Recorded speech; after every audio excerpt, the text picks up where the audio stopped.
Welcome muli dito sa ating munting kusina. Sa video ito, tuturuan ko kayo kung paano magluto ng sinigang na ulo ng maya-maya. Okay?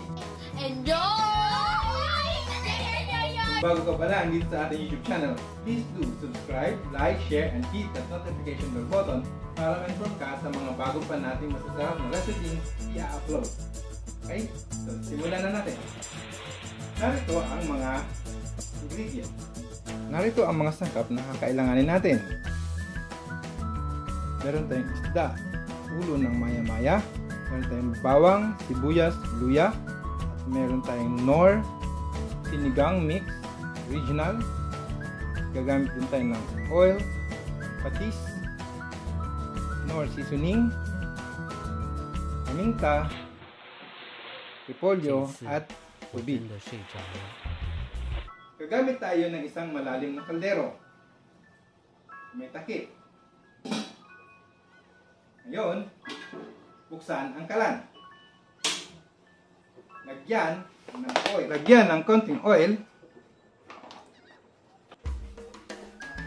Well, kapag mainit na ang oil, ilagay ang bawang.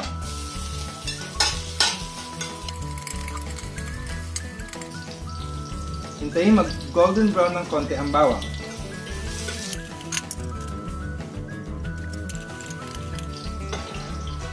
Kapag golden brown na ang bawang, ilagay ang sibuyas. At ilagay na rin ang luya. Sunod na ilagay ang isda.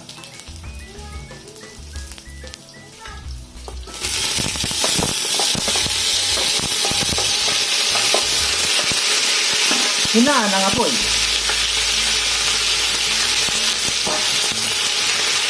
Lagyan ng paminta.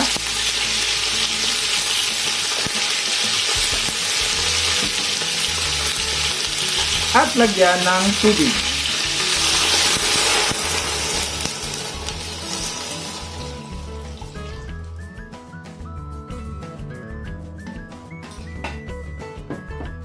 Ilagay ang Knorr Sampalok Mix Original.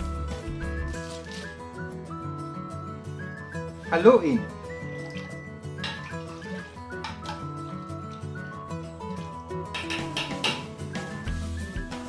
Ngayon, takpan. Hintayin itong kumulo.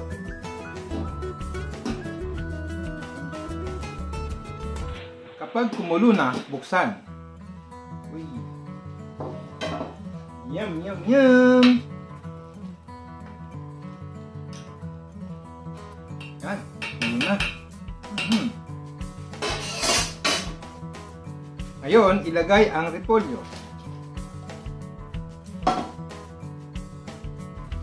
Lagyan ng Knorr seasoning. Tak, tak, tak, tak, tak.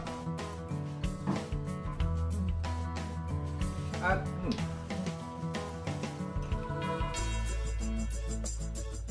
tikman ang lasa kung tama na ang alak. Lagyan ng konting patis.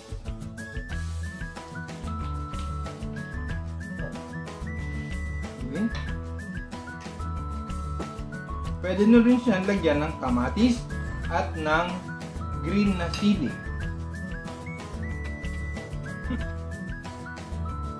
Muli.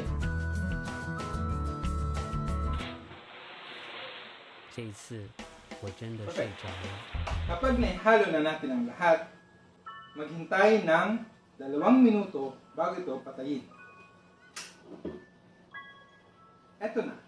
Luto na ang ating sinigang na ulo ng maya-maya.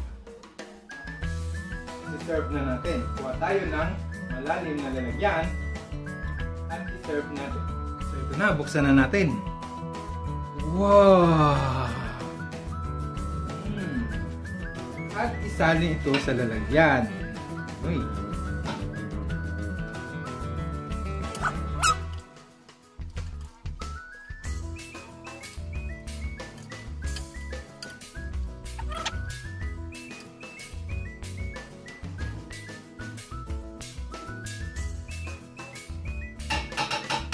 Mga kakusina, narito na ang ating sinigang